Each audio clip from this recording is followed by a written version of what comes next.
কিছুদিন আগে দিনের আলোতে শান্তিপুর শহরের প্রাণকেন্দ্র বলা যেতে পারে বাইগাছি মোড় থেকে একটি টোটো চুরির ঘটনা ঘটে এবং সেই তদন্তে নামে শান্তিপুর থানার পুলিশ এবং আসে সাফল্য।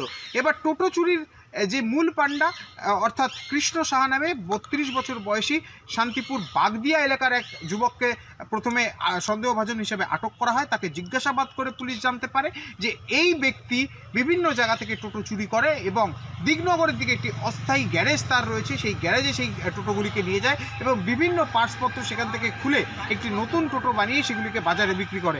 এই ঘটনা তদন্তে নেমে তিনটি টোটো উদ্ধার করা হয়েছে এবং এই ঘটনায় যে মূল টোটোটি চুরি গেছিল সেটিকেও উদ্ধার করেছে শান্তিপুর থানার পুলিশ। এবং এই ঘটনাতে এই ব্যক্তি অর্থাৎ এই যুবক একাই জড়িত নাকি এর সঙ্গে আরও কেউ জড়িত রয়েছে সমস্ত তদন্ত করে দেখছে পুলিশ।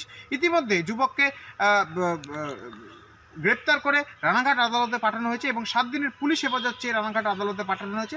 পুলিশ সূত্রে খবর এর পেছনে আর কে বা কারা জড়িত এই যুবককে পুলিশি জিজ্ঞাসাবাদের সময় জানা যাবে।